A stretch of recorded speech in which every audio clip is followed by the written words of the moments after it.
इतना मुझको बता दे, कैसे तुझको भुला दे।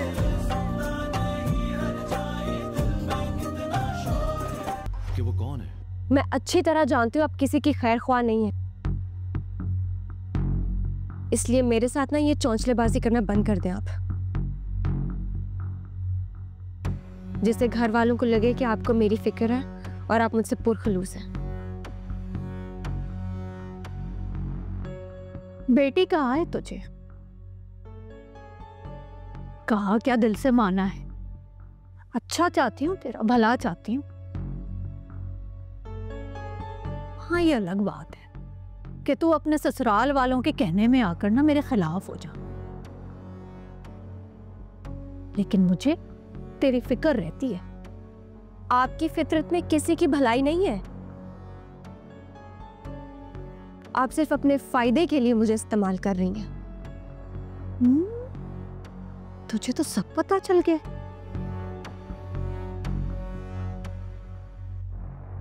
अब क्या करूंगी मैं? मेरी तो पोल खुल गई है। आपकी पोल तो मुझ पे बहुत देर पहले ही खुल चुकी थी। उस वक्त जब आपने मम्मा पे झूठा इल्जाम लगाया था कि अम्मी की डेथ उनकी वजह से हुई, जबकि अम्मी के फोन पे तो आखिरी कॉल आपकी थी। और यही नहीं, ज़ैनब भाभी को दवा भी आपने दी थी। तू तो बहुत कुछ जानती है, हैं?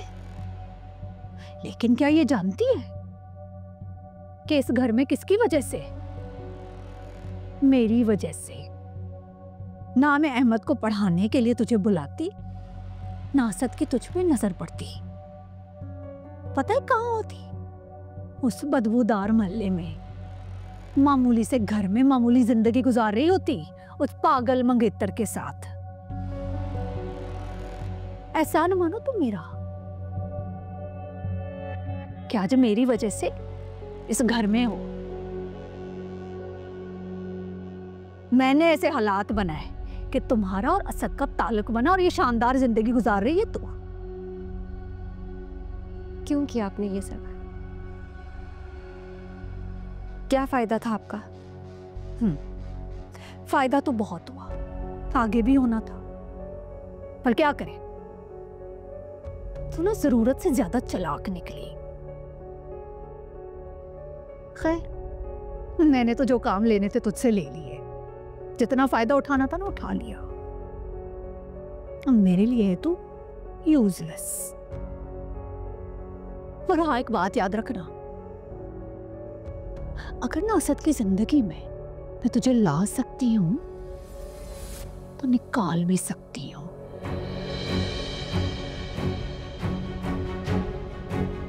गुड़िया,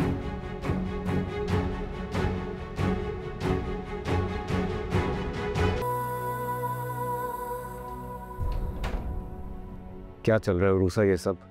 असद, तुम अच्छी तरह से जानती हो कि उस औरत की वजह से हम कितने परेशान हैं। तुम खुद उनकी मुझसे कई बार बुराइयां कर चुकी हो, फिर क्यों तुम उनके साथ? आप मेरी बात समझने की कोशिश करें, ये सिर्फ उनकी चाल है और कोई बात नहीं है। वरना आप सोच सकते हैं कि वो मेरी हमदर्द है। उनका मकसद है हमारे रिश्तों में दरार डालना, और मुझे तो आज पता चला कि मैं उनके हाथों खिलौना बन रही हूँ। वो यूज कर रही है मुझे। आज तक जो कुछ उन्होंने किया मेरे थ्रू किया, ताकि वो गुड बुक्स में रहे और सारा इल्जाम मुझ पर आ जाए, और ऐसा ही हुआ। This is why everyone hates me. मैं समझा नहीं सकती, पता नहीं, मुझे नहीं पता। मेरी बात सुने, मैंने कुछ नहीं किया। इट्स ओके उरूसा, तुम बैठो बैठो। मुझे तहम्मुल से बताओ कि हुआ क्या है तुम्हारे साथ, क्या किया उन्होंने? मैं आज तक शर्मिंदा थी कि मेरी वजह से आप दोनों भाइयों में झगड़ा चल रहा है। मेरी वजह से आपने अपना हक छोड़ा,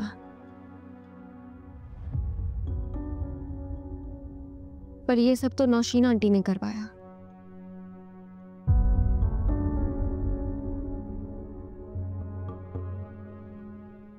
और मैं इतनी स्टूपिड थी कि मुझे आइडिया ही नहीं हो सका कि मैं यूज हो रही हूं।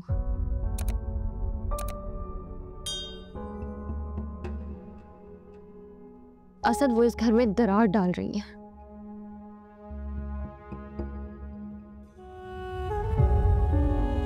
मैं खुद को कभी माफ नहीं कर सकूंगी।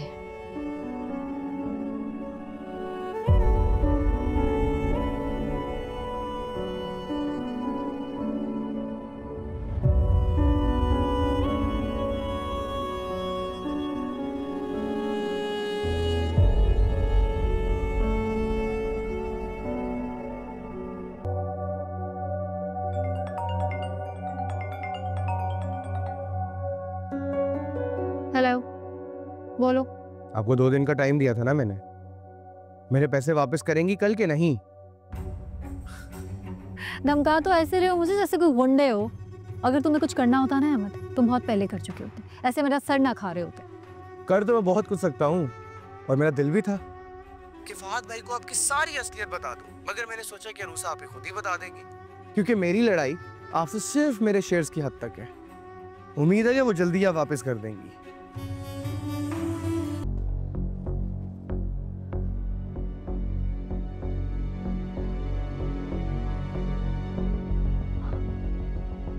हाँ अस्मा,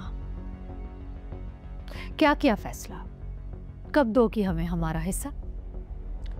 कोई हिस्सा नहीं मिलेगा आपको। मैं तुमसे बात नहीं कर रही हूँ, अस्मा से बात कर रही हूँ, तो वैसे रे बीच में मत बोलो। अस्मा क्या चाहती हो?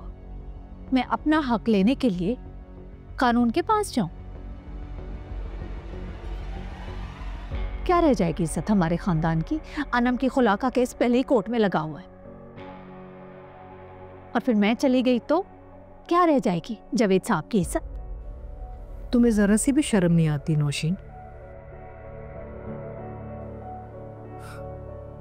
जावेद और उसके खानदान की इज्जत की अगर तुम्हें फिक्र होती, जरा सी भी परवाह होती ना, तो तुम ये घटिया हरकतें ना कर रही होती।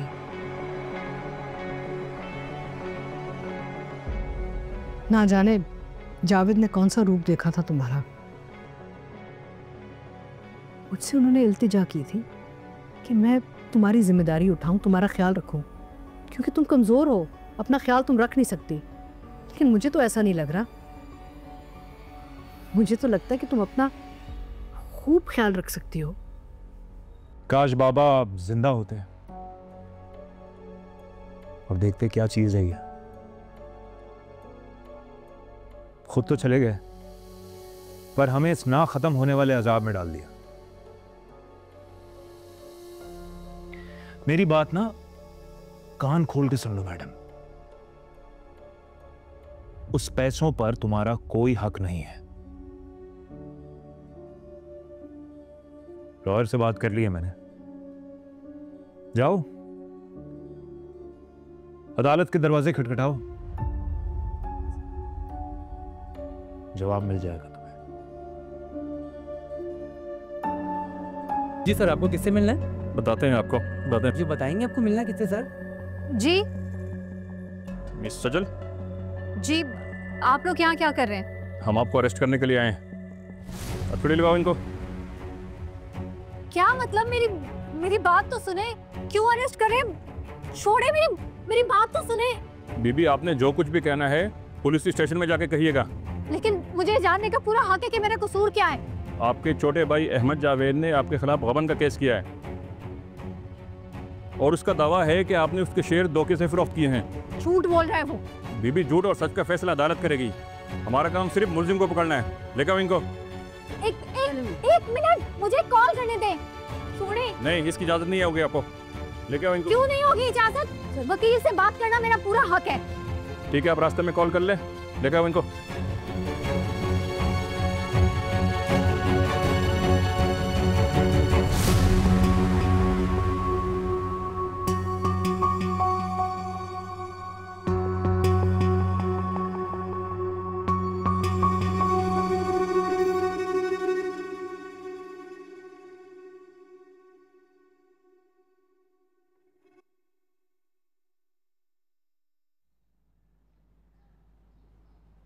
Thank you.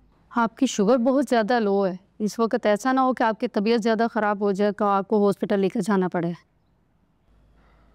ठीक है, हम जा सकती हैं। Thank you. अम्मी, मेरी अभी सज्जद से बात हुई, उसने मुझे कहा है कि वो आ जाएगी। आपको मुझ पे जरा भी इंटरेस्ट नहीं है?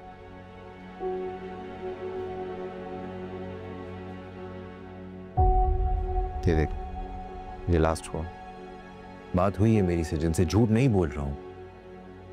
वो एक्चुअली अपनी बुटीक में थोड़ा सा बिजी है, मगर उसने मुझे पूरा यकीन दिलाया है कि वो आज जरूर आएगी। साइमा, नाश्ता लेकर आए प्लीज। प्लीज अम्मी।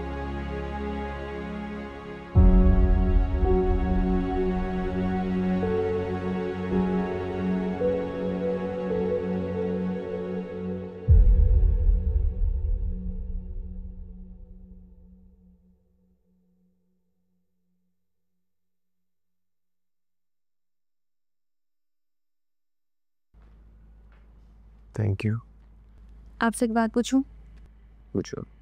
सच सच बताइएगा, मेरा दिल रखने के लिए झूठ नहीं बोलेंगे आप?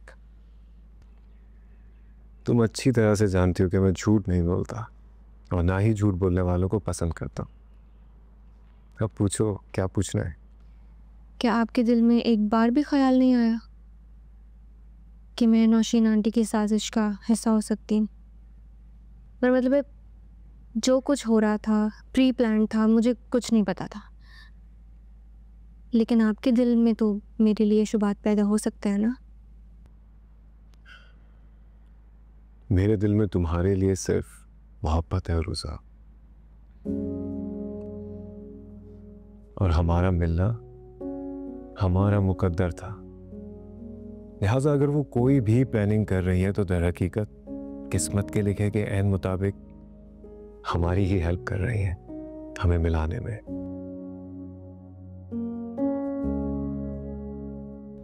अब हुई तसल्ली तुम्हें या अभी भी डाउट्स है? बहुत ज़्यादा रिग्रेट हो रहा है। मुझसे शादी करके इतना बुरा हूं मैं? आपका साथ तो मेरी खुशनसीबी है, लेकिन मेरी वजह से ये सब। रूसा देखो, ये सब बातें तुम प्लीज अपने दिमाग से निकाल दो। आप असद में नहीं निकाल सकती। जब तक आप और नवीद भाई पहले जैसे नहीं हो जाते, आपकी सुलह नहीं हो जाती, मैं इस मलाल से नहीं निकल सकती हूँ। देखो, हर बात का एक वक्त मुकर्रर होता है। तुम्हारे सामने ही है कि मैं नवीद भाई से झगड़ा नहीं करता और ना ही वो मुझसे बात करते हैं, बहुत कम बात करते हैं। तो यही तो झगड़ा है। देखिए, आप दोनों सगे भाई हैं, एक ही घर में एक ही छत के नीचे रहते हुए एक दूसरे को अजनबियों की तरह इग्नोर करते हैं। मामा किस अजियत से गुजरती हैं ये सब देख के। वो बड़े हैं, आप छोटे हैं, आप पहल कर लें, सुलह कर लें प्लीज।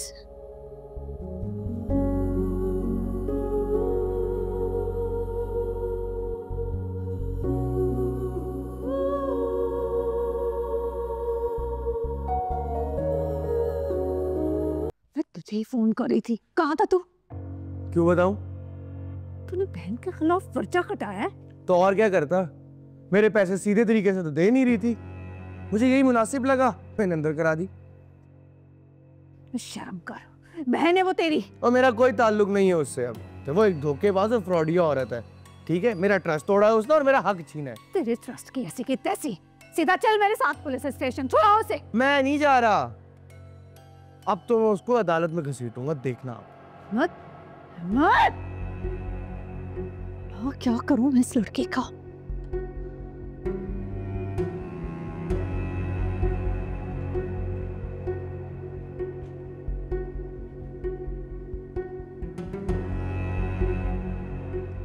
कल तक तो आप मम्मा को अदालत जाने की धमकी दे रही थी, आज खुद ये सिचुएशन फेस कर रही हैं।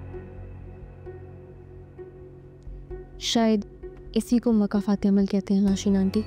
रुज़ा, तो बहुत शर्मिंदगी की बात है ये कि सजर को पुलिस अरेस्ट करके ले गई, लेकिन मुझे बिल्कुल अफसोस नहीं हुआ, बल्कि शुक्र है कि अब वो हमारे घर में नहीं रहती, वरना हमारे खानदान की बहुत इंसल्ट होती।